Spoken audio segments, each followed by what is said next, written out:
Somos el grupo de discusión 11 de la física 2, correspondiente a los días lunes a las 6:20 AM. En esta semana, que finaliza prácticamente ya las actividades de clase y de discusión del ciclo 1, vamos a tratar de resumir la unidad 7 que se llama entropía y segunda ley de la termodinámica. Así de entrada, la segunda ley de la termodinámica es la que nos da la pauta si un proceso ocurre o no ocurre en la naturaleza. Y para ello se relaciona con una propiedad que se llama entropía. Así como la ley cero se relaciona con la temperatura, la primera ley con la energía interna, la segunda ley está relacionada con la entropía. La entropía se representa por una letra S. El contenido es del 7.1 al 7.7. Estamos en semana 16 tratando de trabajar en la discusión 15. Tenemos un resumen teórico del 7.1 al 7.7, es bastante extenso, vamos a ver cómo irlo resumiendo, lo más importante, ¿verdad? El resumen ahí queda, ¿verdad? Para poder salir con todo el material. Esto es lo que nos han asignado, una pregunta de opción múltiple y 3 ejercicios de la guía 7 de discusión. Estos son los contenidos a cubrir del 7.1. Ustedes ven, los contenidos son bastantes, del 7.1 al 7.7. Esta parte es la que se va a dar ahora en la clase. Es relativamente corta. Por buena parte del material ya está cubierto desde acá hasta acá. Y algunas cuestiones ya se dijeron acá, pero hay que volver a trabajarlo en forma específica, ¿verdad? Exclusiva, diría yo. Los objetivos específicos son 8. De tal manera que en el resumen yo comienzo diciendo lo siguiente. Los procesos termodinámicos tienen una dirección. Si un proceso tiene una dirección única, es un proceso irreversible, y en la naturaleza todos los procesos que ocurren son de tipo irreversible. Tienen una sola dirección. Entonces los procesos en general los podemos clasificar como procesos reversibles y procesos irreversibles. Estos procesos reversibles son procesos ideales que sirven para poder evaluar los procesos reales que son irreversibles. Si no tuviésemos una concepción de lo que es el proceso reversible, no podríamos evaluar los procesos irreversibles. O sea que esto es, digamos así, como el puente para llegar a un proceso irreversible. Un proceso reversible, o sea, el proceso ideal, es uno cuyos estados pueden invertirse con un cambio infinitesimal en sus condiciones. Cambio de temperatura de T, un cambio de presión de P, un cambio de volumen de B, puede hacer que el proceso se invierta, porque son sucesivos estados de equilibrio, y en el cual el sistema siempre va a estar en equilibrio térmico. ¿Verdad? Siempre va a presentar equilibrio térmico, o va a estar muy cercano al equilibrio térmico. Por eso es que se puede invertir. Todos los demás procesos termodinámicos que no cumplen con esta condición son irreversibles. O sea que los procesos reversibles se pueden invertir, son sucesivos estados de equilibrio en el cual las condiciones se pueden cambiar infinitesimalmente, o sea, chiquititos, cambios chiquititos, para poder invertir el proceso. Por ejemplo, un proceso reversible. Si yo tengo hielo a cero y lo fundo, lo llevo a agua a cero. También se puede invertir el proceso. De agua a 0 grados, yo puedo pasar a hielo a 0. Entonces, este proceso, si lo realizamos de esa manera, en donde los cambios son infinitesimales y se puede invertir el proceso, sería un proceso reversible. Pasar de hielo a 0 a agua a 0 mediante una fusión, y luego mediante una congelación, invertir el proceso, pasando de agua a cero a hielo a cero. En cambio, si yo paso de hielo a cero a agua a 40 grados, o sea, primero paso de hielo a cero a agua a cero, y después de agua a cero lo llevo a agua a 40 grados. Esa es una dirección única. Entonces, en este caso, el proceso es irreversible. Es decir, el sistema no puede pasar o no puede regresar de las condiciones finales a las condiciones iniciales por sí mismo. Es decir, por ejemplo, si yo tengo un objeto en caída libre, ¿verdad?, lo suelto desde una altura h al suelo, él va a caer espontáneamente. Pero por sí solo él no puede regresar a mi mano. Entonces, en ese caso, hay una dirección única. El calor se transmite de los cuerpos que tienen mayor temperatura a los cuerpos que tienen menor temperatura. Esa es una dirección establecida para el flujo de calor. Nunca se ha observado, oiga bien, nunca se ha observado en la naturaleza que el calor se transfiera de los cuerpos que tienen menor temperatura a los cuerpos que tienen mayor temperatura. Eso hace que el proceso de calentamiento tenga una dirección única. Otro ejemplo es la vida. Nosotros nacemos, crecemos, nos desarrollamos, reproducimos, y luego que nos toca llegar a una edad y luego morir. Nunca se ha observado en la naturaleza que una persona de 90 años invierta gradualmente en su proceso y empiece a disminuir su edad hasta llegar al estado inicial. Nunca se ha observado. O sea que el proceso de vida del ser humano es un proceso irreversible. Muchas enfermedades también se desarrollan en procesos irreversibles. O sea, tienen un estado inicial y un estado final en una sola dirección. Por eso dice, este es un estado terminal, irreversible, no se puede hacer nada, ya, no se puede regresar. Bien. Ese concepto que acabamos de analizar es importante. En la segunda ley hay varias versiones de la segunda ley. Entonces es importante referirse, por ejemplo, a las máquinas térmicas, porque las máquinas térmicas han generado una versión de la segunda ley. Los refrigeradores han generado otro enunciado de la segunda ley. O sea que la segunda ley es una ley versátil que tiene varios enunciados. No es como las otras leyes, que el enunciado es único. La segunda ley es bien amplia. Entonces, las máquinas térmicas y su representación. Esta es la representación formal de una máquina térmica. Y esta es la representación, digamos así, simplificada, ¿verdad? Para no estar haciendo este muñeco, hacemos esto. ¿Qué me representa esto que tengo acá?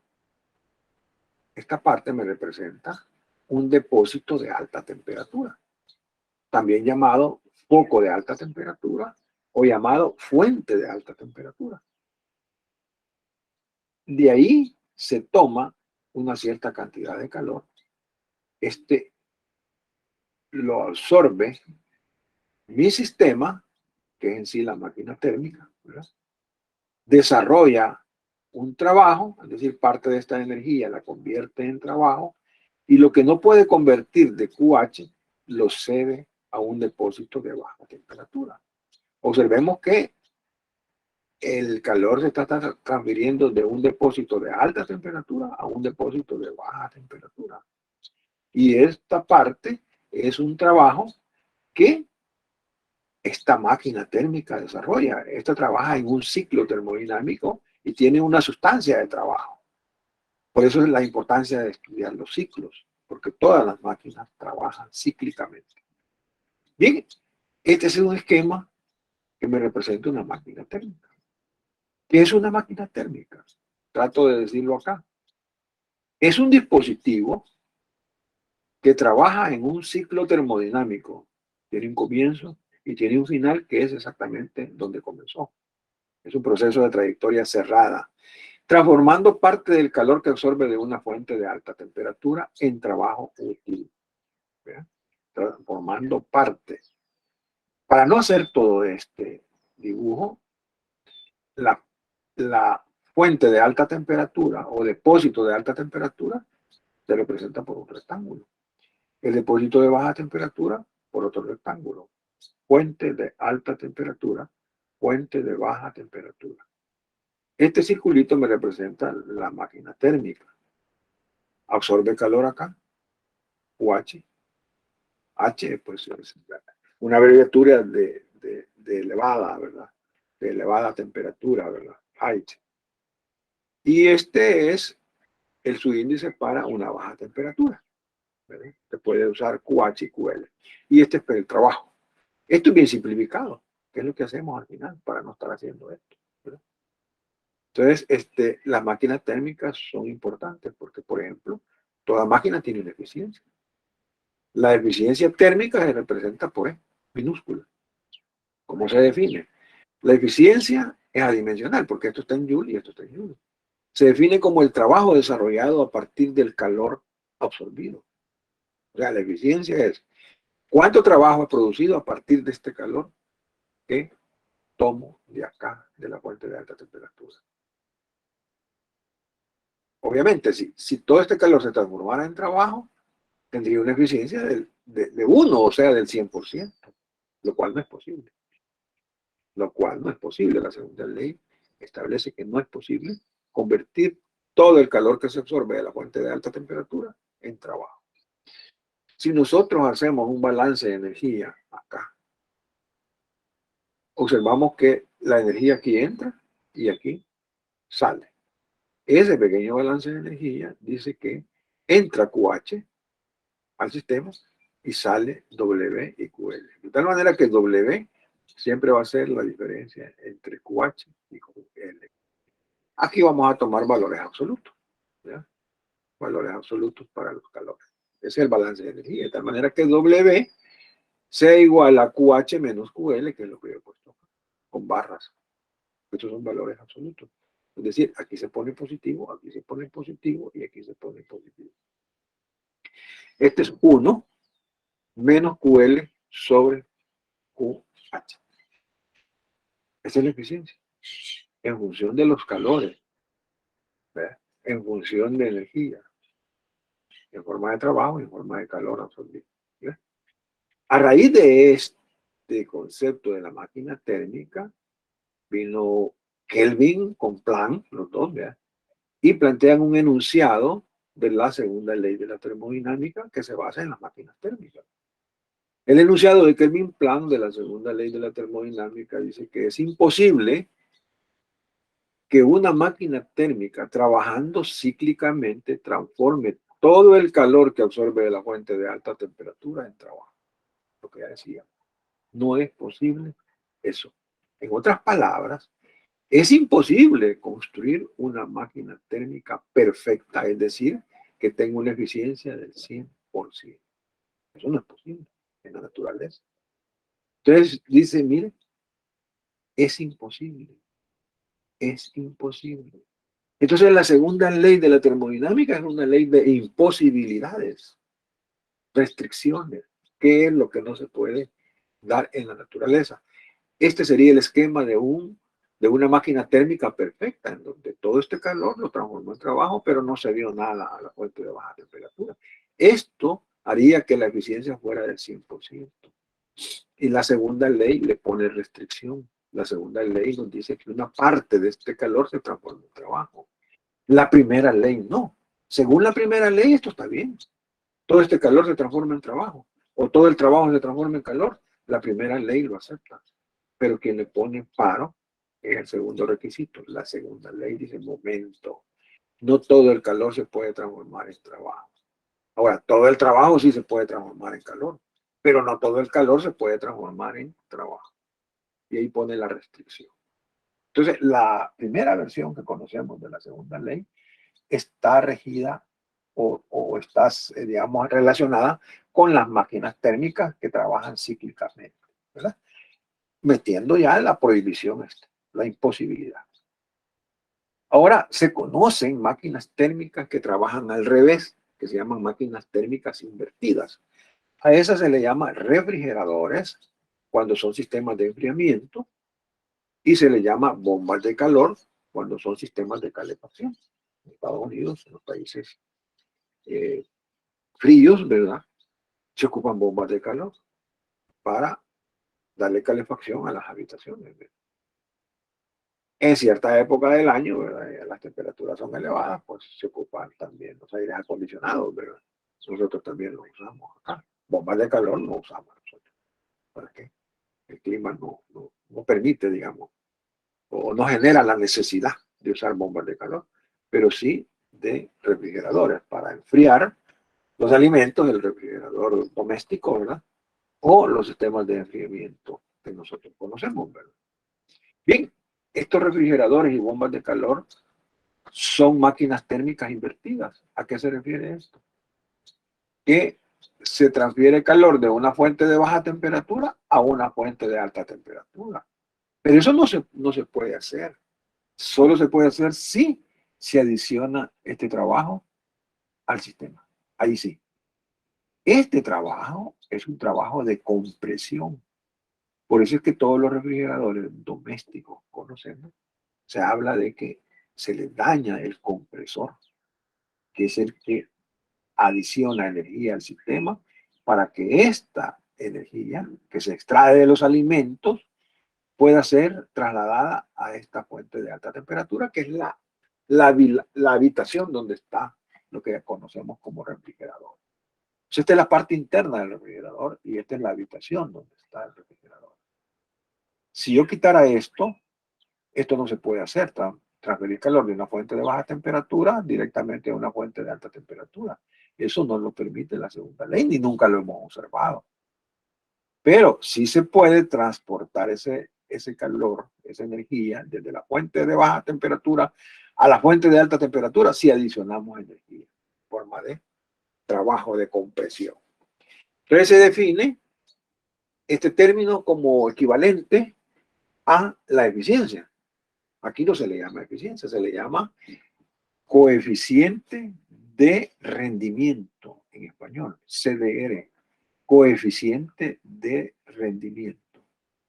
Y este K también se conoce como coeficiente de ejecución, coeficiente de ejecución.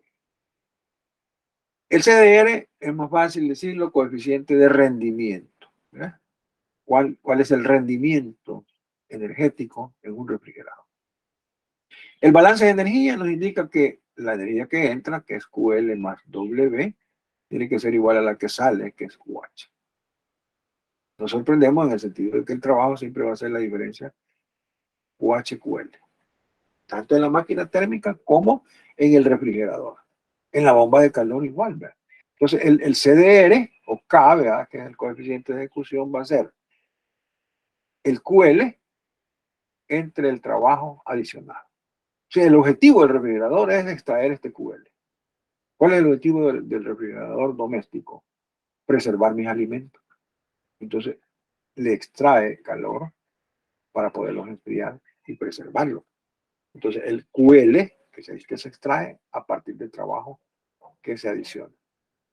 Esta es la fórmula, digamos, para conocer el coeficiente de rendimiento o coeficiente de ejecución de el refrigerador. La bomba de calor, ¿cómo funciona? Fíjense que funciona igual, ¿no? El refrigerador y la bomba de calor tienen el mismo esquema, pero el objetivo es diferente. Aquí es extraer esta energía de los alimentos, digamos, enfriarla. ¿Y aquí cuál va a ser? Extraer energía de acá para generar este QH y enviarlo a la habitación. Esta es la parte externa de una habitación, el medio ambiente. Y esta es la parte interna de la habitación a donde vamos a enviar este calor para darle calefacción y generar condiciones ambientales que las pueda soportar, tolerar el ser humano. QL más W es QH. De tal manera que el trabajo sigue siendo esto. De aquí despejo este calor y este QH menos W. Este calor, QL lo despejo de acá. K va a ser QC entre W si es una máquina térmica invertida. Es igual que acá. Aquí le pongo QL. Puedo también ponerle QC. Es indistinto. Porque este es baja temperatura, ¿verdad? Y este es cool, frío, ¿verdad? Se pueden usar las dos. Entonces aquí yo le pongo K igual, podría haber puesto QL entre W, que es esto, ¿verdad? QL entre W, o le pongo QC entre W. Aquí se ve que este QC, ¿verdad? Es QH menos W. O sea, QC es QL. Es esto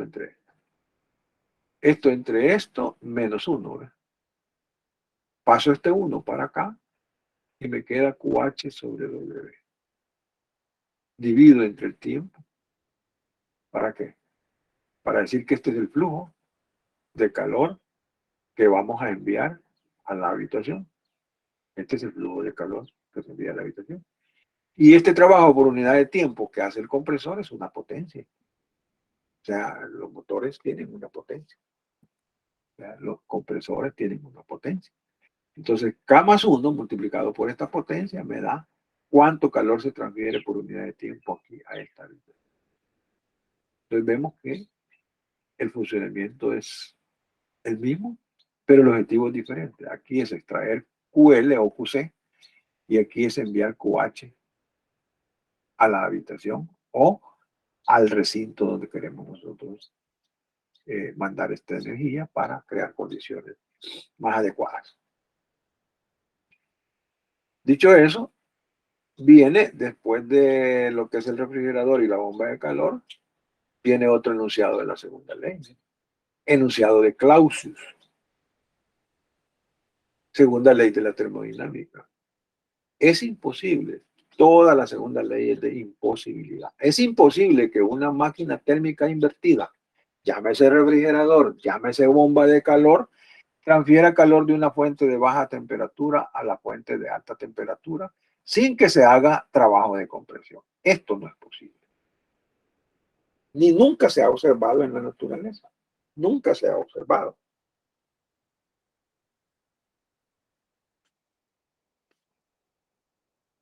¿Qué significa eso? Que así como el objeto que cayó al suelo no puede subir por sí solo, no se puede transferir calor de una baja temperatura a una alta temperatura sin este trabajo. No se puede. Nunca nadie lo ha descubierto, nunca nadie lo ha observado y no lo va a observar. En forma resumida, no es posible construir un refrigerador perfecto. Este sería el refrigerador perfecto, aquel que no gasta trabajo. Pero eso no se puede. Entonces, este es QL, este es QH, este es el refrigerador, fuente de baja temperatura, fuente de alta temperatura. Este es un esquema del refrigerador perfecto que no puede construirse. ¿Ves? Bien. Hay, digamos, dos procesos, decíamos, que son importantes.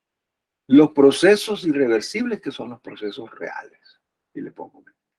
Proceso irreversible es un proceso real. Y los procesos reversibles, que son ideales. El proceso reversible es el estado ideal del proceso y este es un estado real. Esto es lo que ocurre en la naturaleza. Pero para poder evaluar el proceso irreversible, me baso en los procesos reversibles, ¿verdad? Resulta de que estos, como son ideales, se pueden invertir de dirección. Decíamos que son sucesivos estados de equilibrio y que la temperatura es la de equilibrio térmico o muy cercana al equilibrio térmico y que por eso se pueden invertir. Este proceso irreversible tiene una dirección única. Tiene una dirección única. Acuérdense siempre de la vida. Es un proceso irreversible. Todo lo que dejamos de hacer ayer, ya no lo volveremos a hacer. El domingo ya pasó. Por eso dicen, vive este día como que si fuera el último de tu vida. porque todo lo que va pasando solo queda en el baúl de los recuerdos. Y luego viene que no podemos estar lamentando porque no hice esto, porque no estudié, porque no fui a no sé dónde, porque eso ya pasó, ¿verdad? Entonces, hay un proceso irreversible que va en una sola dirección. Si este es un proceso ideal y que se puede invertir, es un proceso cuasi estático. Por lo tanto, es un proceso lento, porque si fuera más rápido el proceso, no podría ser cuasi estático. Los procesos cuasi estáticos, si se pueden invertir, son lentos. Este proceso es espontáneo. Cuando digo espontáneo, es el hecho de que cuando yo suelto la piedra y cae, la piedra no viene en baja velocidad, así cámara lenta, como decimos, ¿verdad? Como vemos las jugadas en el fútbol, ¿verdad? Las jugadas que son complicadas, no viene así despacito. Cae espontáneamente, ¿verdad? Hasta quedar en reposo. Ahora, ¿qué connotación tiene un proceso reversible? Ah, que como son estados de equilibrio, poseen una trayectoria definida, que son todos los gráficos PV que nosotros ya conocemos. El proceso isotérmico, el proceso isobárico, el proceso isovolumétrico, el proceso adiabático, todos esos procesos tienen un gráfico, es decir, poseen una trayectoria definida. En cambio, si el proceso es irreversible, solo se conocen los estados iniciales y finales. Solo eso conocemos. Es decir, cuál es el estado inicial y cuál es el estado final. Es un proceso irreversible. Entonces, si yo no tengo algo que una el estado inicial con el estado final, ahí entran estos procesos, porque estos tienen una trayectoria definida. Y resulta de que la segunda ley está relacionada con una propiedad que se llama entropía. Los procesos reversibles que son ideales son los de entropía constante. No cambian la entropía, delta S vale cero. El estado final menos el estado inicial es igual a cero y por lo tanto SI es igual a SF. La entropía es una función de estado. Solo depende del estado final y el estado inicial. No depende de la trayectoria. Y ahí está la clave. Al no depender de la trayectoria, se puede ocupar una trayectoria reversible que una el estado inicial y el estado final para poder evaluar el cambio de entropía. Cuando yo tengo procesos irreversibles, siempre me va a dar un delta S mayor que cero. Estas son las dos posibilidades. O es ideal, reversible, o es irreversible, es decir, real. ¿Qué puede pasar si me da un delta S menor que cero? La interpretación es que ese proceso jamás va a ocurrir en la naturaleza. Ya lo vamos a ver más adelante. Bien, reitero que el proceso irreversible es el proceso real con incremento en la entropía, y la entropía está relacionada con el desorden molecular. O sea, cuando la entropía aumenta, aumenta el desorden molecular. ¿En qué situación? Por ejemplo, si yo tengo hielo, los átomos están en estado sólido. Está, digamos, congelado, ¿verdad? Hielo a 0 grados. Pero cuando funde a agua, las moléculas se separan más, se mueven más. Entonces se incrementó el desorden microscópico. Se dice que la entropía es una propiedad general. La entropía en la sociedad aumenta cada vez. Es decir, aumenta el desorden social. No es casual que veamos tanto conflicto en el mundo. Es que hay un aumento entrópico en la sociedad. Tiende a incrementarse el desorden social. Es una ley de la naturaleza. De ahí la importancia de estudiar todas estas cosas, ¿verdad? Para entender científicamente muchas de las cosas que ocurren en la naturaleza. Hay un ciclo, o sea, un proceso de trayectoria cerrada que es muy importante. Es el ciclo de Carnot. ¿Por qué es importante? Porque este es un ciclo ideal, es reversible totalmente.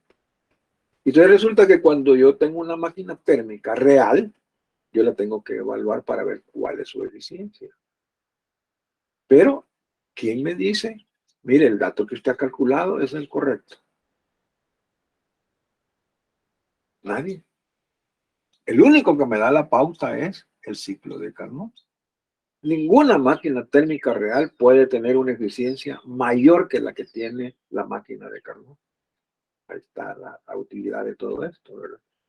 Es decir, si yo hago mis cálculos, la eficiencia de la máquina térmica real no puede ser mayor que la eficiencia que me daría una máquina térmica trabajando en un ciclo de Carnot.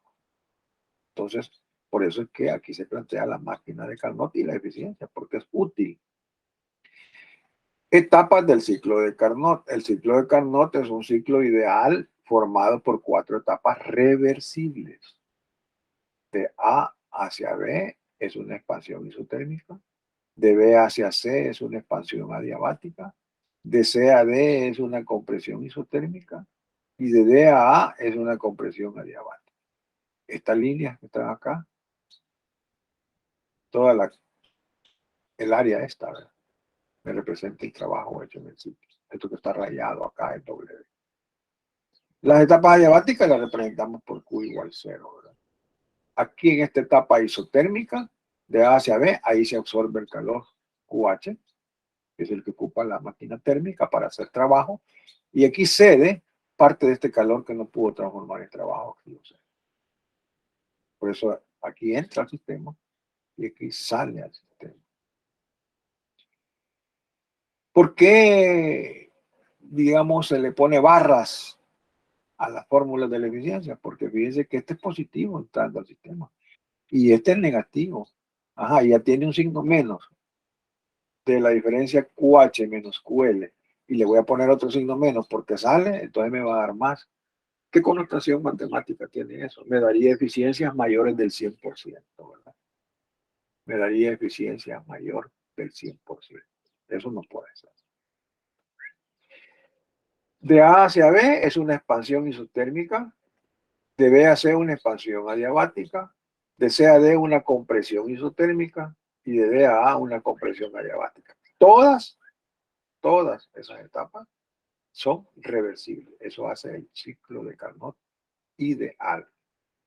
La eficiencia de Carnot es el trabajo que desarrolla a partir de el calor que absorbe.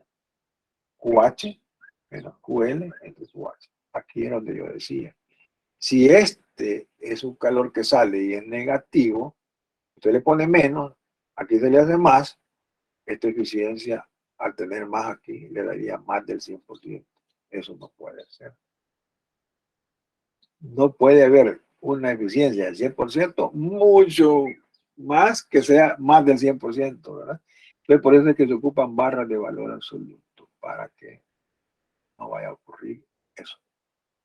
La eficiencia de Carnot pasa por un análisis que involucra la primera ley, por ejemplo, de A a B y de C a D, ¿verdad? De A a B y de C a D son etapas isotérmicas, ¿verdad? Por lo tanto, delta E es igual 0, según la primera ley, ¿verdad?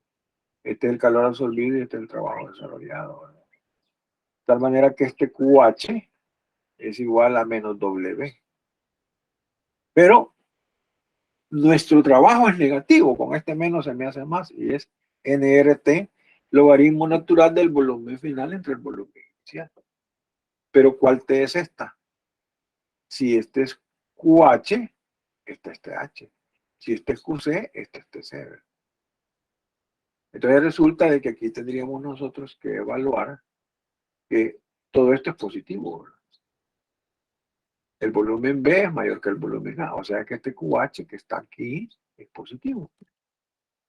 Lo mismo voy a esperar que este QL sea positivo, aunque realmente es negativo, pero para poder expresar la eficiencia tiene que ser positivo. Aplico la primera ley, igual que acá, ¿verdad?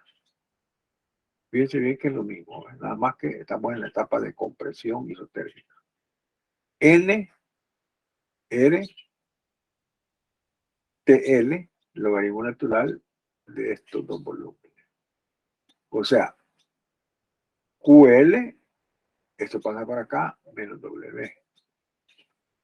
Resulta que este es menos NRT, logaritmo natural del volumen final entre el volumen inicial. Pero este volumen es menor que este.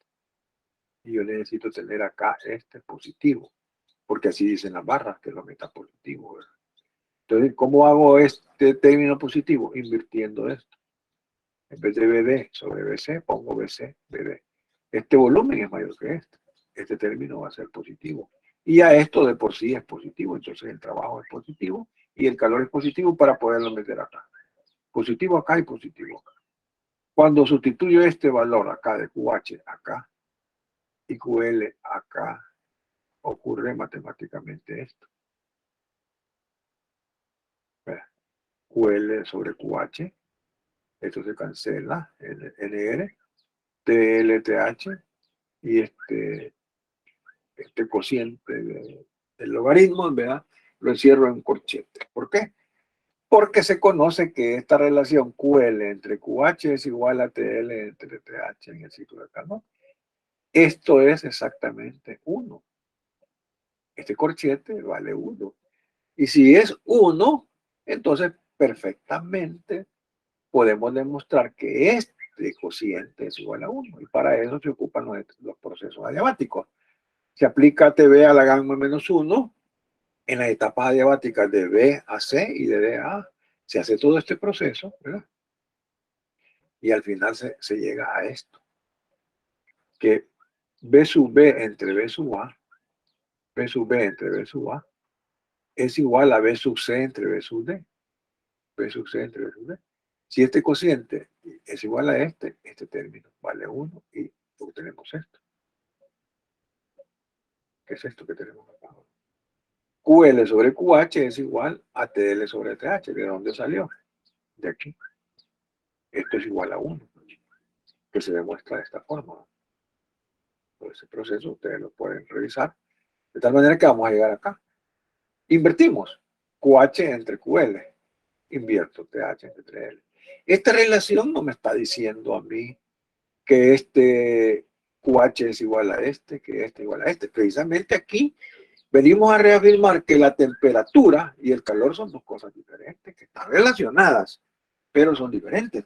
Entonces, lo que sí me está diciendo es que cuando yo divida QH entre QL me va a dar un número, y cuando divida TH entre TL me va a dar el mismo número. Pero de ninguna manera me está diciendo, mire, el calor que toma la máquina de la fuente de alta temperatura es igual a la temperatura a la cual la toma. No es eso. Porque calor es una cosa y temperatura es otra. Aquí no hay signos, ¿verdad? Porque esta temperatura es absoluta y esta temperatura es absoluta. Por lo tanto, estos dos términos son positivos, tal como se prevé que deben de ser acá. ¿Va? Positivo, positivo. ¿Verdad? Bien. Teniendo eso, digamos, esta relación que solo sale en el ciclo de Carnot, la máquina de Carnot dice, luego la eficiencia de Carnot es 1, en vez de poner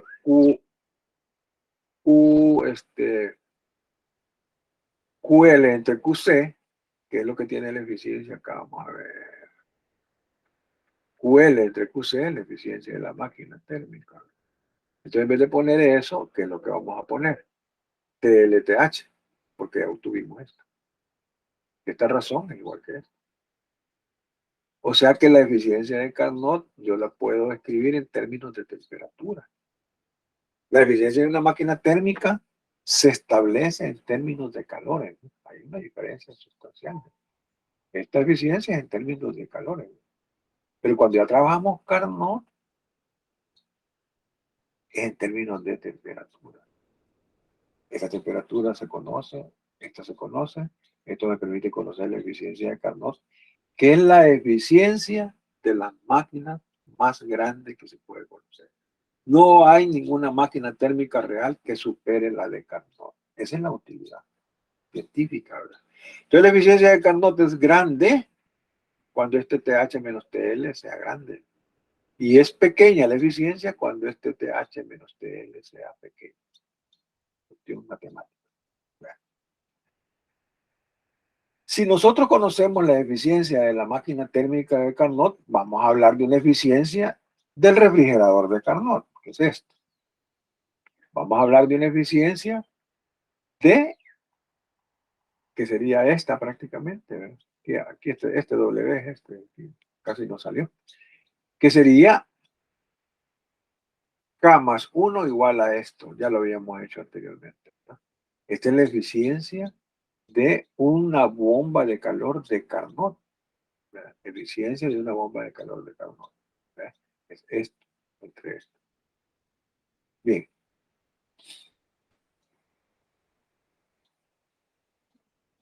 Aquí, digamos, podemos ver lo siguiente, ¿verdad? Dice, el ciclo de Carnot y la segunda ley. Obviamente, esa es otra versión de la segunda ley. Se puede demostrar que ninguna máquina térmica puede ser más eficiente que una máquina de Carnot, que opere entre las mismas dos temperaturas. Ese es un requisito. Es decir, si yo voy a comparar, la temperatura TH y TL deben de ser las mismas en ambas máquinas, en la real y en la de Carnot. Ninguna máquina térmica puede ser más eficiente que una máquina de Carnot que opere entre las mismas dos temperaturas. Todas las máquinas de Carnot que operan entre las mismas dos temperaturas tienen la misma eficiencia, sea cual fuere la sustancia de trabajo. Es decir, no depende del tipo de gas que ocupe. Tienen la misma eficiencia porque está en función de las temperaturas, no de la naturaleza del gas. Y luego viene esta parte que tiene que ver con la escala de temperatura absoluta. Para una máquina de Carnot sacamos esta relación, ¿verdad? O ponemos QL sobre QH o QH sobre QL. Se pueden invertir. Si se invierte esta razón, se invierte esta. Cualquiera de las dos es correcta. Entonces voy a agarrar esta que está acá. TH. El TL pasa para acá y me queda razón de calores. ¿Qué tal si este TL es el punto triple del agua? Entonces, este sería el calor. Este sería el calor QL, que se desecha a la fuente de baja temperatura, que debe estar en condiciones de el punto triple. Si ustedes se recuerdan, esto es lo que vimos en el termómetro de gas a volumen constante, ¿verdad? Que este calor va a estar relacionado en este caso con el punto triple del agua. Este calor con esta temperatura que yo quiero medir. Entonces, esta es la definición de temperatura absoluta Kelvin. O sea que en un momento dado, la máquina térmica se podría interpretar que funciona como que fuera un sistema como el termómetro de gas a volumen constante, ¿verdad? Se podría interpretar de esa manera, ¿verdad? De tal manera que este calor sea medido a condiciones de punto triple, ¿verdad? Por eso dice escala de temperatura absoluta. Una otra forma nueva de definir la escala de temperatura absoluta. Ya hay varias que hemos visto. Bien. Y aquí ya aparece el concepto de entropía, ¿verdad? Que entropía es la propiedad que se maneja en la segunda ley. Pero antes vamos a ver aquí algunos ejercicios para ir saliendo ya con el material porque es largo, ¿verdad?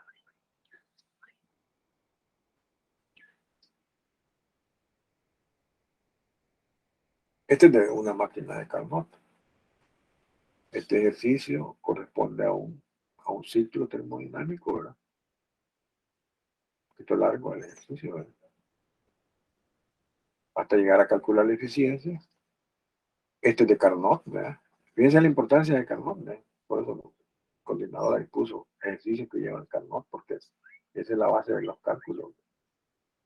Y esto que tiene que ver con entropía. Vamos a hacer un pequeño resumen por ahí. Ahorita vamos a la parte de que ya digamos, explicamos de resumen. Una máquina de Carnot descarga 3 joules de calor a un depósito de baja temperatura. Depósito de baja temperatura, depósito de alta temperatura. Entonces dice, una máquina de Carnot descarga 3 joules de calor a un depósito de baja temperatura. 3 UL. Por cada 2 joules de salida de trabajo. 2 joules de salida. ¿Qué eficiencia tiene esta máquina de Carnot? Y aparece literal A 1/3, literal B 2/5, C 3/5, D 2/3. Para esta máquina, TL, esta temperatura vale 27 grados Celsius, que puede concluirse respecto a TH, es decir, cuánto vale TH en grados Celsius. ¿Verdad? Bien, hacemos nosotros el esquema con los datos que nos entregamos. La pregunta, ¿verdad? Lo primero que me pregunta es la eficiencia, ¿verdad? Hago un balance de energía para decir que la energía que entra es igual a la energía. W, QH menos QL. Si me recuerdo de que W siempre es QH menos QL, no necesito hacerlo. Pero no me recuerdo, hágalo. Energía entrando igual a energía saliendo. La eficiencia es cuánto trabajo se desarrolla a partir de este calor absorbido. Esa es la eficiencia. Y este es QH menos QL, que es un trabajo. 2 joules, que me lo da acá. QL3, que desecha. Esto me da QH5. Si QH vale 5, este vale 2, este es 2 kilos. Es la eficiencia. Ahora la temperatura esta es de 27 grados Celsius, es decir, 300.15 Kelvin. Ahora, ¿cuánto vale TH? Le pregunta, ¿verdad? Entonces, parte de la eficiencia. La eficiencia es W entre QH, es esto. Es 1 menos QL sobre QH, 1 menos TL sobre TH. Aquí vamos a ver lo siguiente. La eficiencia esta, ¿cuánto es? 2 quintos. Este 1 lo paso para acá. 2 quintos menos 5 quintos. Me queda menos 3 quintos, que va a ser igual a esta razón. Es esto. Si QL sobre QH es 3 quintos, entonces TL, porque esta razón es igual que esta. Entonces TL sobre TH es 3 quintos y TH, al revés, ¿verdad? TH, o sea, este, lo paso por acá, es 5 tercios de TL. Y como ya tengo TL, ¿verdad? Que es esta temperatura de 27, lo pongo aquí, eso me da 500.25 Kelvin. Pero a mí no me lo piden en Kelvin, me lo piden en Celsius. Entonces 227. Aquí es 2 quintos, que es el literal B, y aquí el literal B también, 227. ¿No? Este es un ejemplo sencillo de eficiencia, ¿no? En donde me dan la información, sumas y restas, al final de cuentas, división.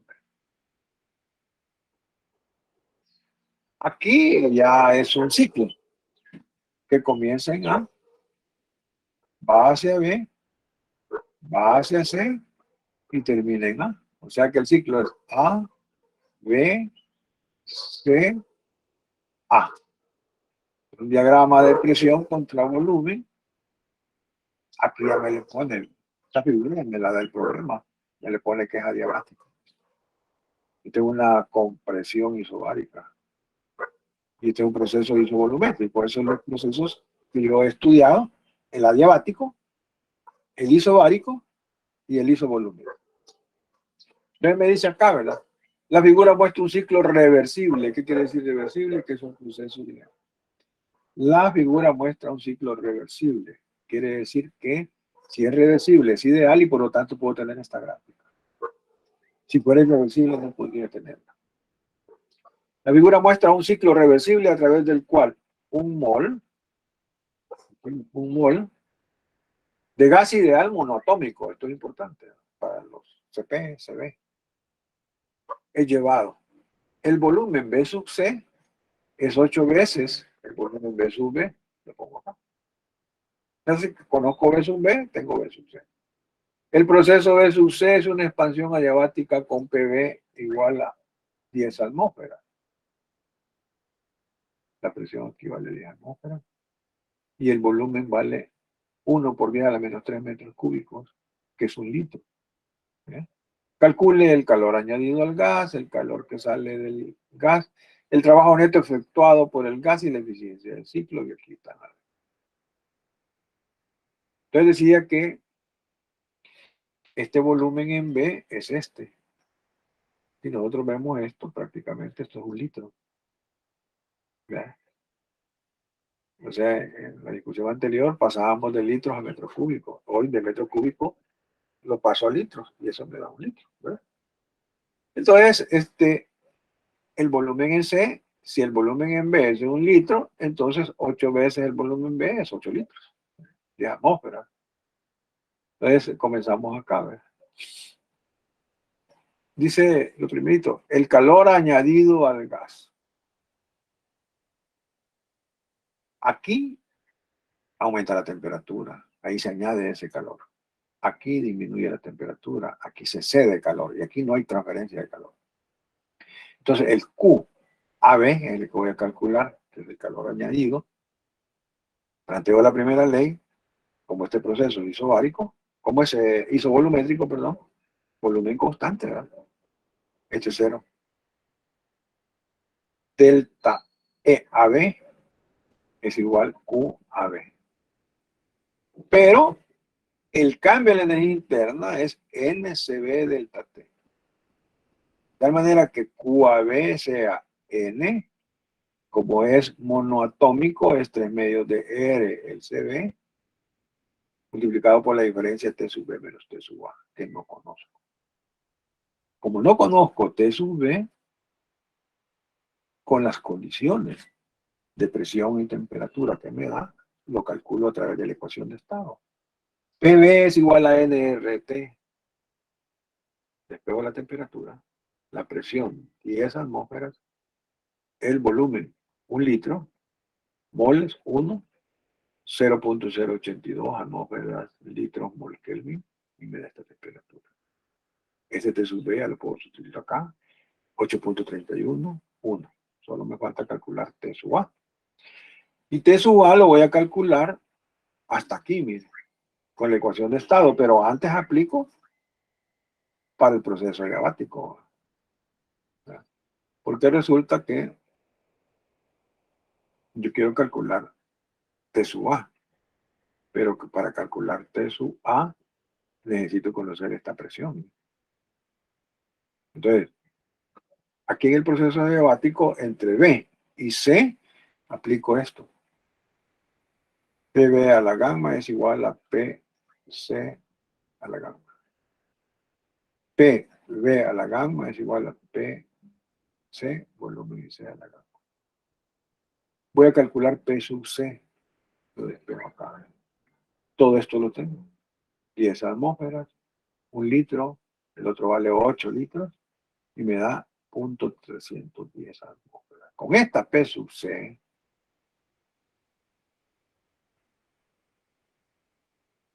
la presión en C y la presión en A es la misma. Entonces, con esta presión en C, me voy acá. Y la presión en C y la presión en A es la misma.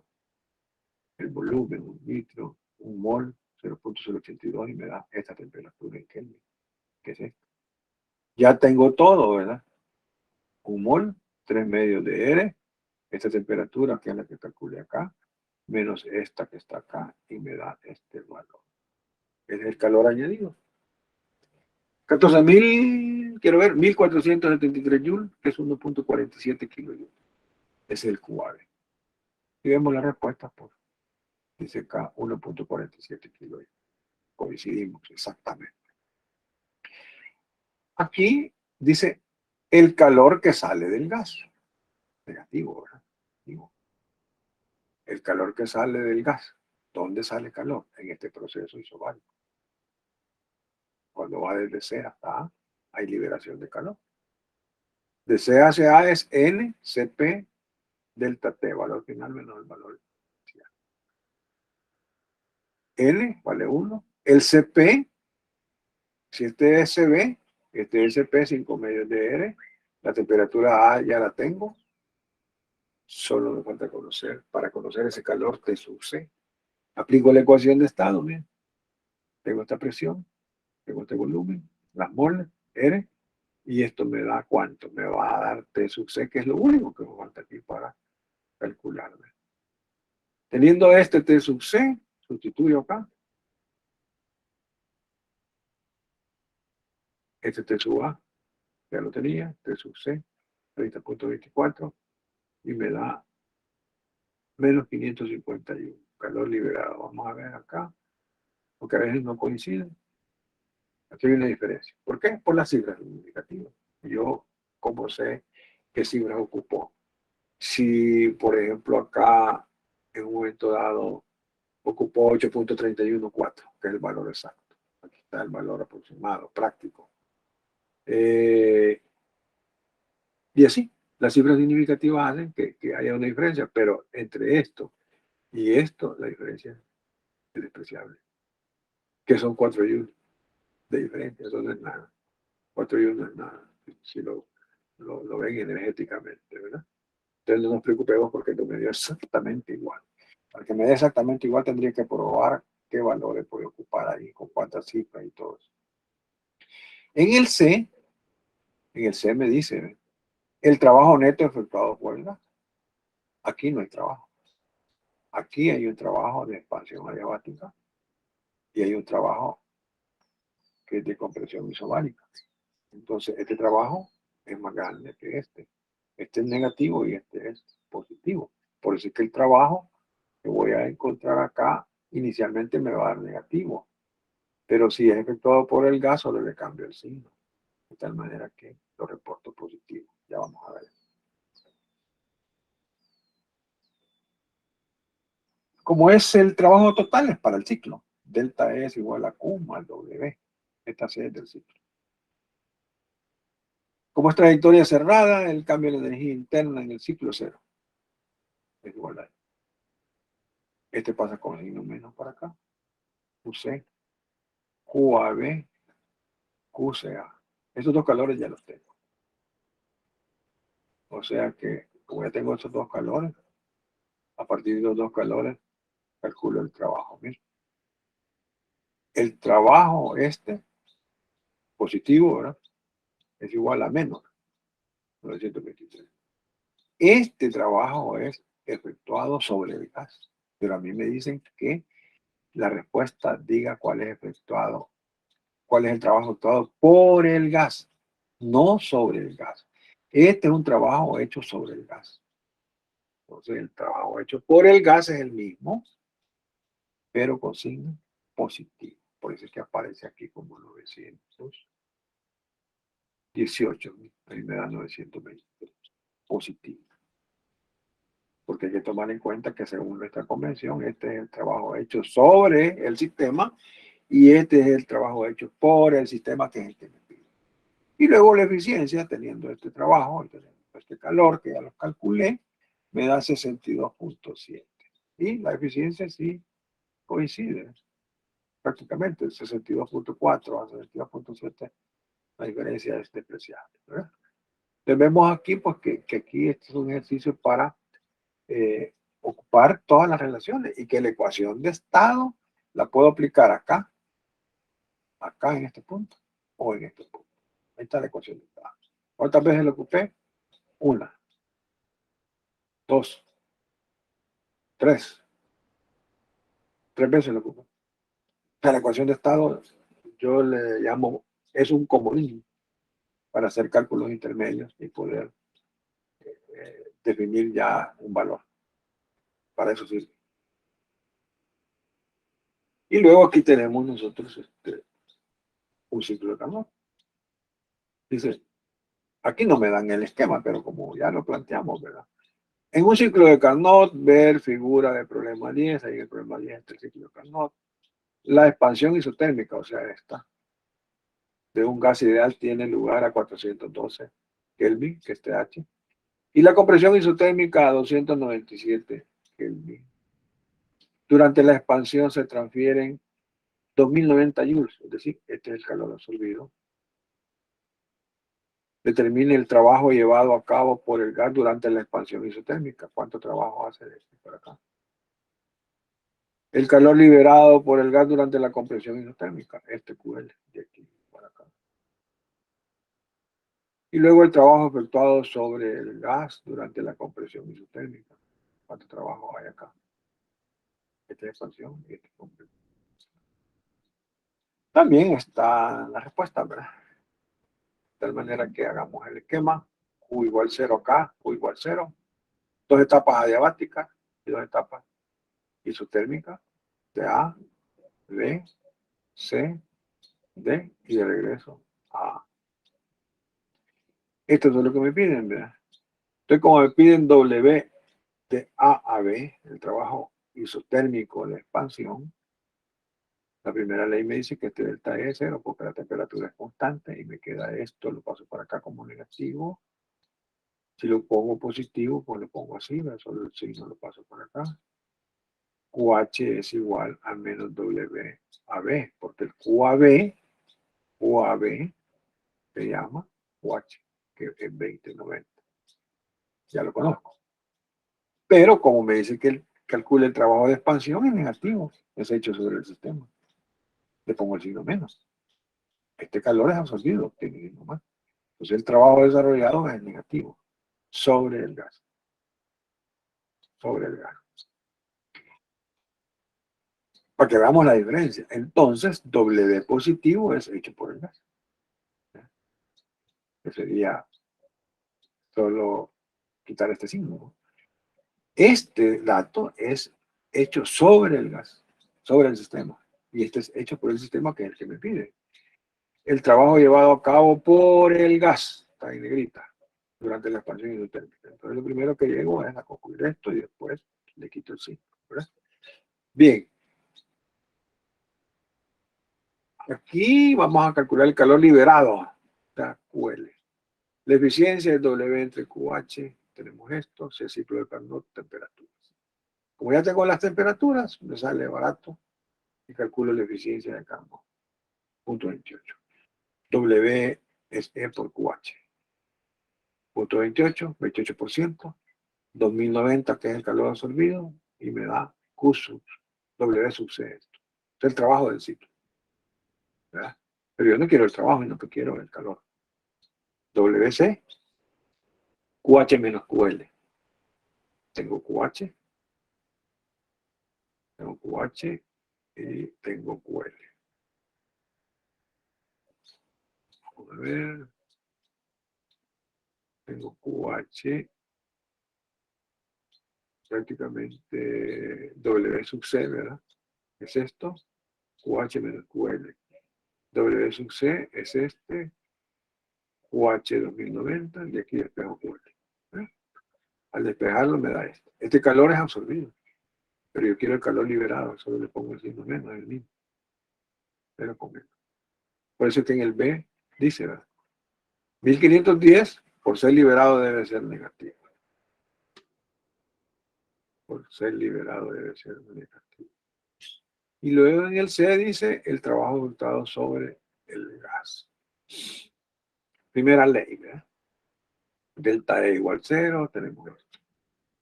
Este trabajo es igual a menos este calor. El QCD es igual a QCD es igual a menos QL. O sea, el Q liberado de C hacia D es QL. QCD es igual a menos QL, ¿verdad? Entonces, WCD es menos QCD es esto. Y este trabajo es positivo, porque es de trabajo de compresión. Si fuera de expansión, es negativo. Pero como es de compresión, es positivo. 1504. Entonces aquí vamos a ver la respuesta. 1510. Hay una diferencia de 6 joules. Entonces, si ven aquí, es de ir aplicando las expresiones y haciendo las operaciones que son sumas y restas. Aquí no es complicado. ¿Verdad? Bueno. No sé si hay alguna preguntita rápida ahí para recapitular ahí alguna cosa que quieran, que tengan duda, quieran saber. ¿Ver? Hola. De momento va todo claro, ingeniero. Bueno, vamos a pasar a ver la parte de la teoría, esta última, que esta no la hemos visto, que es lo que vamos a dar hoy en clase. Pero yo voy a explicarla acá.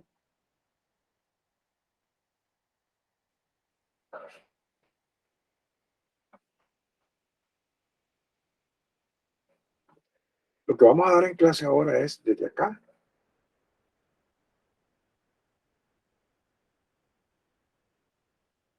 hasta acá.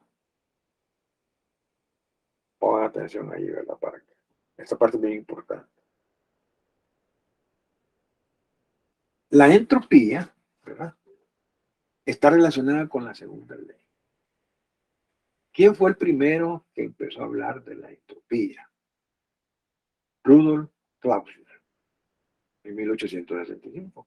Si ustedes ven ahí, hay una versión de la segunda ley de Kelvin Planck, que se refiere a las máquinas térmicas, y una versión de la segunda ley planteada por Clausius, que se refiere a los refrigeradores y bombas de calor.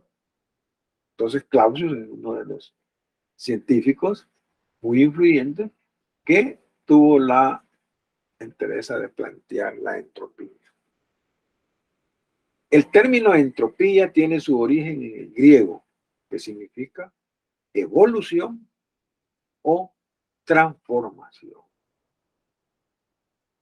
Un proceso evoluciona o podemos decir que realiza transformaciones en la materia.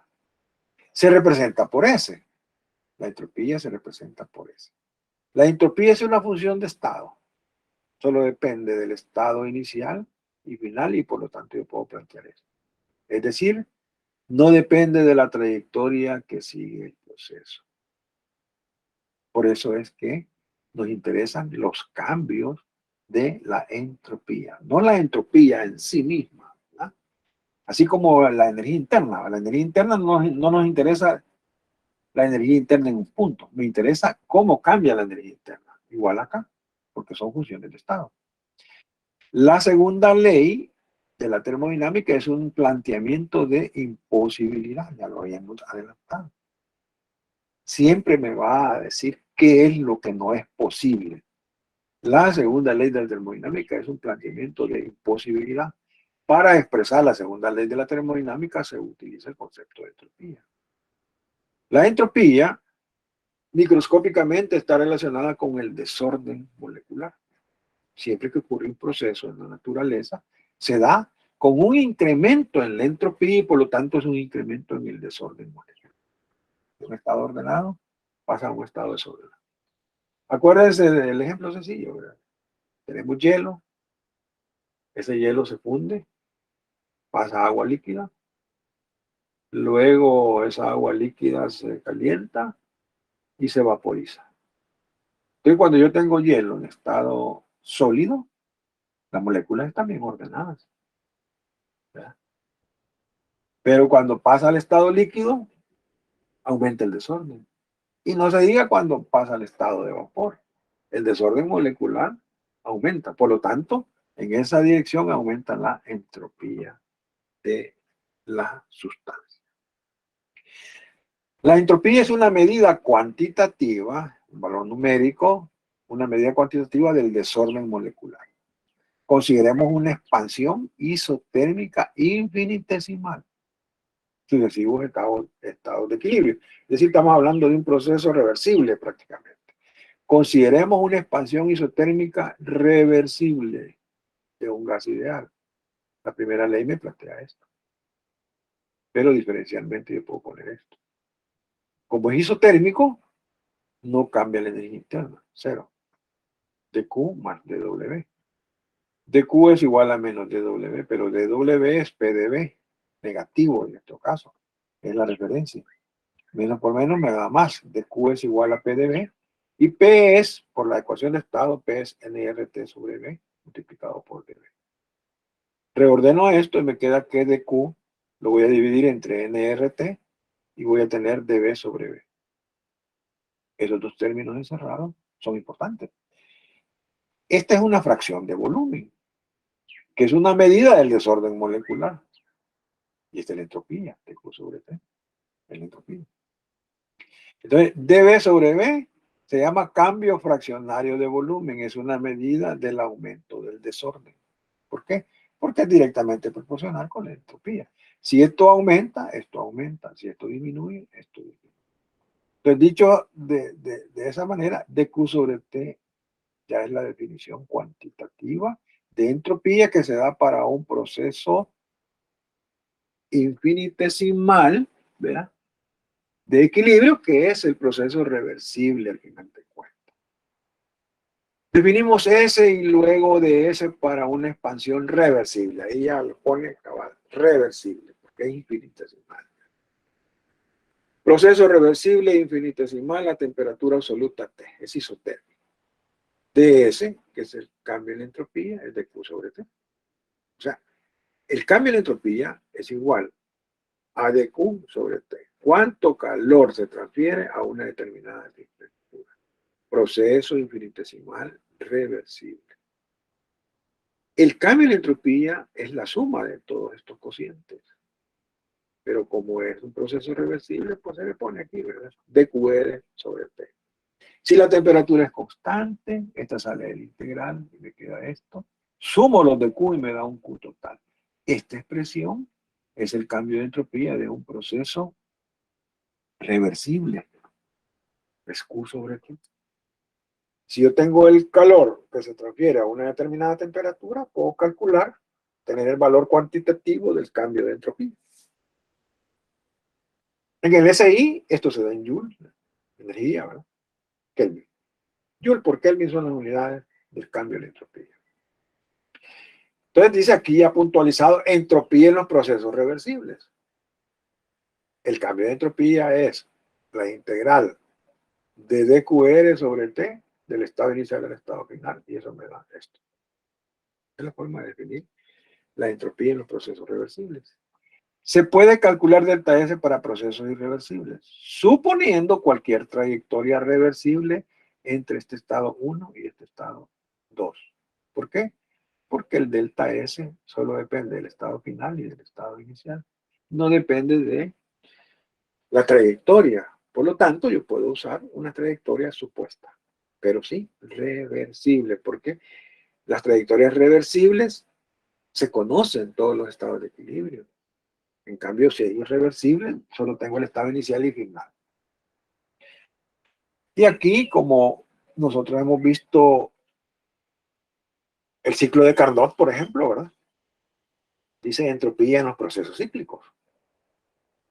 Ciclo reversible de Carnot, pues la entropía se define en términos de un proceso reversible, entonces el ciclo de Carnot es importante reafirmar cuánto vale el cambio en la entropía, ¿verdad? Este TH, TL, QH, QL, W. QH sobre TH es igual a QL sobre TL. Aquí sí es necesario poner los signos, por eso dice calor absorbido, calor liberado. Aquí. Este es un calor liberado y este es un calor absorbido. Este menos se me va a hacer más cuando lo pase a igualar a cero. Este es el cambio de entropía Q sobre T para la fuente de alta temperatura, el cambio de entropía para la fuente de baja temperatura, y esto es igual a cero. La suma de estos dos me da el cambio de entropía total, que es igual a cero. Y como el cambio de entropía total en el ciclo es igual a cero, ds es integral de dq sobre t igual a cero. Pero esta integral es una integral cerrada, porque estoy hablando de un ciclo. Matemáticamente se coloca esa ruedita ahí en la integral para decir que es una trayectoria cerrada. ds, el cambio en entropía, es la integral cerrada de dq sobre t en el proceso reversible, y ese vale cero. Todos los ciclos que tienen procesos reversibles, su cambio en entropía es igual a cero. Aquí viene ya el tratamiento de la entropía en los procesos irreversibles. Fíjense que en un proceso irreversible, el proceso tiene una sola dirección. Por ejemplo, la conducción del calor en una barra, eso ya lo vimos. La conducción del calor en una barra es un proceso irreversible, porque el calor se transfiere de la mayor temperatura a la menor temperatura. Y eso es correcto, pues. Hay una transferencia de calor. Ahora, el cambio de entropía total es la suma del cambio de entropía que tiene la fuente de alta temperatura, más el que tiene la barra, más el que tiene la fuente de baja temperatura. O sea que ahí ponemos 3 cambios de entropía. El de esta fuente, el de la barra y el de esta fuente, cuando se transfiere el calor. Delta S total es esto. El delta S total es igual. Este cambio de entropía de esta fuente es negativo, porque este calor aquí se libera. Este va a ser positivo porque aquí se absorbe. Y la barra tiene un cambio de entropía igual a 0 porque la barra es un puente. La barra no absorbe calor. Este lo libera y este lo absorbe. Pero la barra solo es un puente para que pase la energía.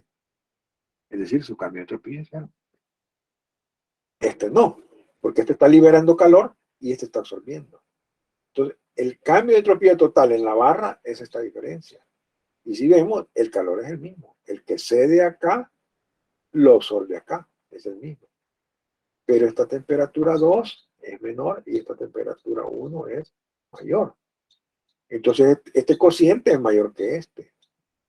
Y si este es mayor que este, a mí me va a dar un delta S mayor que 0. El proceso es irreversible, entonces. Y esto se puede desarrollar en la naturaleza. Ahora, para que ustedes vean, a mí se me ocurre en un momento dado decir, bueno, si el calor se transfiere de la mayor temperatura a la menor temperatura, probemos qué pasa si yo asumo que se transfiere de la más baja temperatura a la más alta. Entonces, el caso inverso.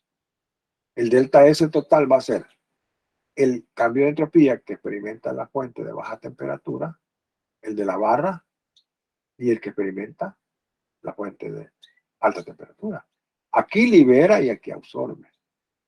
Nuevamente, este calor, al pasar por la barra, no se absorbe en la barra. El delta S de la barra es 0. Solo tenemos el de la fuente que lo libera y el de la fuente que lo absorbe. Si este libera calor es menos Q sobre T2. Si este absorbe calor es Q sobre T1. Pero este calor es el mismo. Esta temperatura es más baja. ¿Verdad? Y esta es más alta. Matemáticamente, si este es un número pequeño y este es grandotote, este término es mayor que este. ¿Cómo voy a esperar el resultado acá ya? Metiéndole números. Me va a dar negativo. No se puede desarrollar en la naturaleza ningún proceso que tenga cambio de entropía negativo. Entonces, la conclusión, ¿cuál es? Que es imposible que se pueda transferir calor de una fuente de baja temperatura a una fuente de alta temperatura. Y por lo tanto, el cambio de entropía me va a dar negativo. La interpretación es que es imposible que ocurra en la naturaleza. Eso nunca lo vamos a ver. En los cambios de estado, o sea, cambios de fase, ¿verdad? Delta S es igual a integral de dQr sobre T. Los cambios de estado se dan a temperatura constante. Esto sale de la integral. La suma de todos los calores me da esto. Si este delta S es Q sobre T, por ejemplo, cualquier cambio de estado no es más que la masa por el calor latente, ¿no? Y este puede ser positivo o puede ser negativo. Positivo si vamos en un proceso de calentamiento y negativo si vamos en un proceso de enfriamiento sobre la temperatura. Entonces el cambio de entropía se calcula de esta manera. Solo necesito la masa de la sustancia, el calor latente, ya sea positivo o negativo, y la temperatura. En la expansión libre, ¿cómo va a ser? En la expansión libre, este es un proceso irreversible. ¿Por qué? Aquí tengo un gas, aquí tengo vacío. Se rompe esta membrana, decíamos, ¿verdad? Y este gas ocupa todo este recipiente. Este gas por sí solo, así, por arte de magia, no puede regresar a este estado. No puede. Aquí inicialmente Q0, trabajo 0, cambio de energía interna 0. La temperatura que tiene acá el gas es la misma que tiene acá, porque la energía interna acá es la misma que tiene acá. Eso ya lo habíamos visto. Ahora, para lo nuevo, aplico primera ley. Fíjense bien que estamos hablando de la segunda ley, y la primera ley siempre se ocupa. Delta es igual a Q más W. En este proceso de expansión libre, el delta E vale 0. Tengo esto. Este es positivo, este es negativo. Como el trabajo de por sí ya es negativo, menos por menos me da más. Delta S es Q sobre T. Q es esto. Sobre T, estas T se cancelan. Y me queda esto. El volumen final es mayor que el volumen inicial. Esto va a ser positivo. Y esto ya es positivo. Aquí me va a dar un delta S mayor que 0, lo cual me ratifica que es un proceso irreversible. Irreversible. Y hoy viene lo que vimos en calorimetría, que es lo que llamamos proceso de mezclado, ¿verdad? Un objeto que se encuentra a una temperatura T1 y un objeto que se encuentra a una temperatura 2 se introducen en un recipiente que se llama calorímetro para transferir calor. Esta es la temperatura de equilibrio. Participan solamente estos dos, 1 y 2. Q1 más Q2 igual 0. El calor que transfiere el recipiente se considera despreciable e igual a 0. Para solo hablar de estos dos.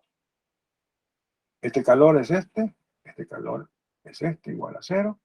Y esta es la expresión que nosotros llegaríamos a plantear para la temperatura de equilibrio térmico.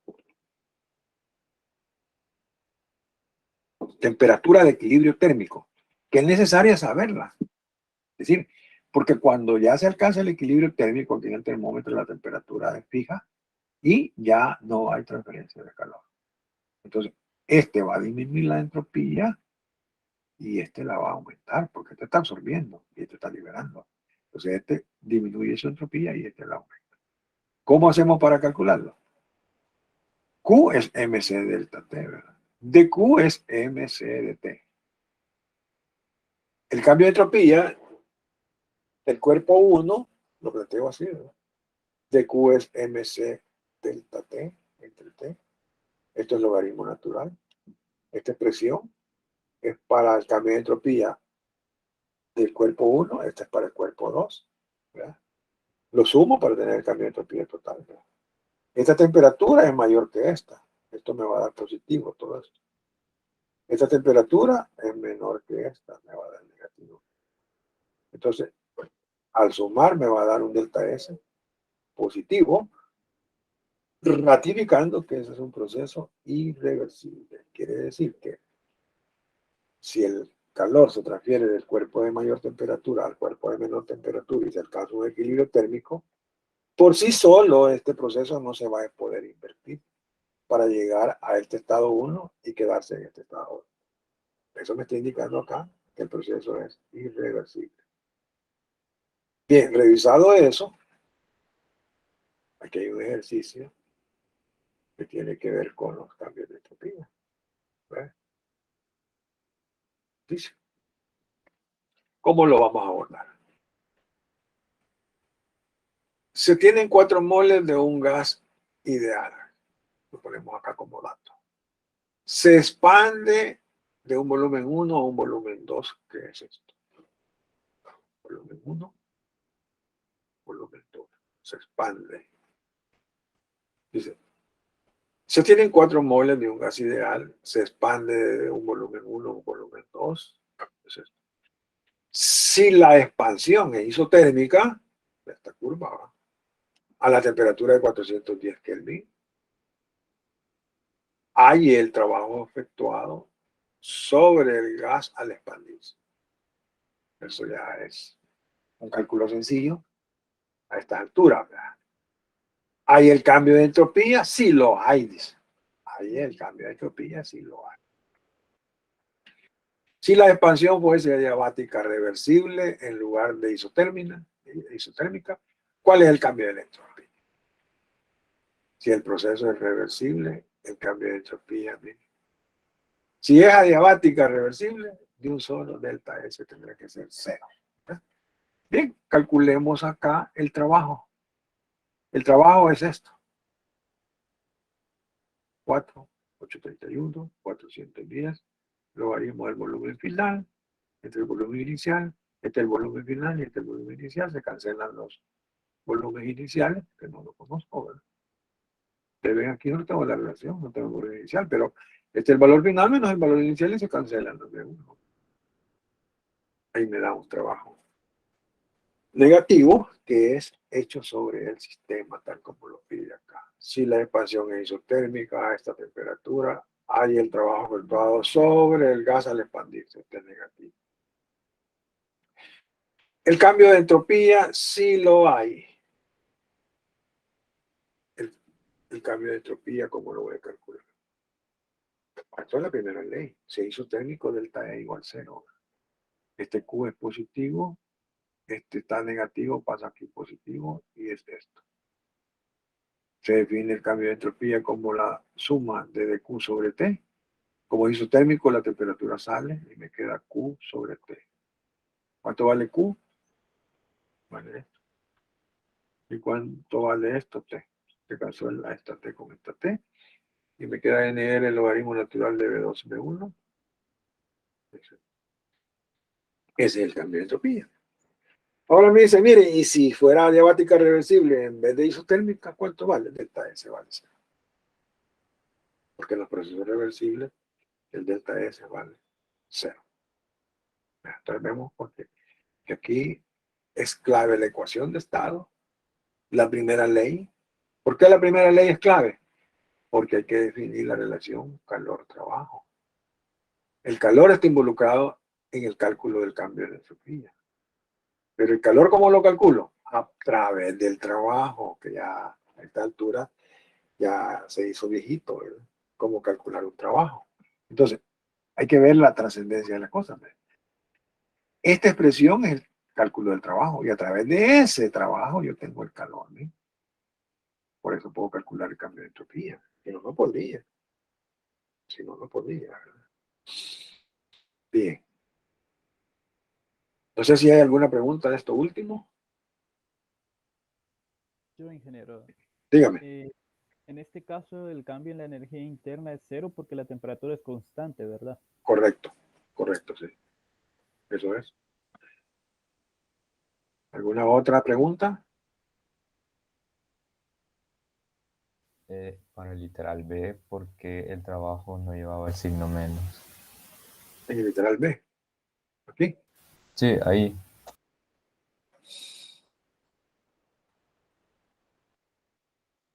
Ah, permíteme, ya le voy a decir. Ya le digo. Sí, es que aquí le puse, yo tenía que haber puesto más. Y le puse. Estoy dando cuenta, pero no afecta, ¿verdad? Vale. Este calor, este es más, ¿verdad? Fíjense bien. Aquí esta es una expresión de la primera ley, pero para otra forma del trabajo. Nosotros estamos usando más acá. Pero si yo pongo más acá, ¿está de acuerdo en que este delta E vale 0? Porque es isotérmico, ¿verdad? Entonces me queda Q más W. Este Q lo dejo acá, positivo. Este W, que aquí tiene más, pasa aquí como menos. Pero el trabajo es negativo. ¿Está? Entonces ese menos con ese menos se me hace más. Quizás como lo ocupé aquí, mi mente quiso resumirlo y lo puse de un solo. Pero si aquí le pone más usted, ¿verdad? Le va a quedar menos aquí. Aquí tiene que poner menos. Pero como este tiene menos, lo quita y ya le queda así. Es decir, aquí no pueden ir valores negativos. Siempre vamos a llegar a que es positivo. ¿eh? Porque vamos a integrar acá. ¿Quedó clara la idea? Hay que corregir esto. Este es más. Sí, sí, tampoco. Sí, No había visto le va a bien. quedar menos acá y este ya lleva menos, entonces lo quita. El cerebro a veces se adelanta. Se adelanta, sí. Eso se llama ansiedad académica. Cuando uno eh, va comenzando y quiere ya estar aquí, ¿va? Entonces eso me pasó a mí. Pero lo importante es que se sepa dar la explicación de qué es lo que pasó ahí, ¿verdad? No sé si hay alguna otra pregunta.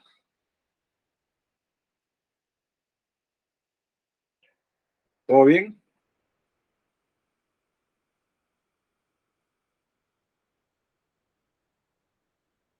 Bien. Todo bien.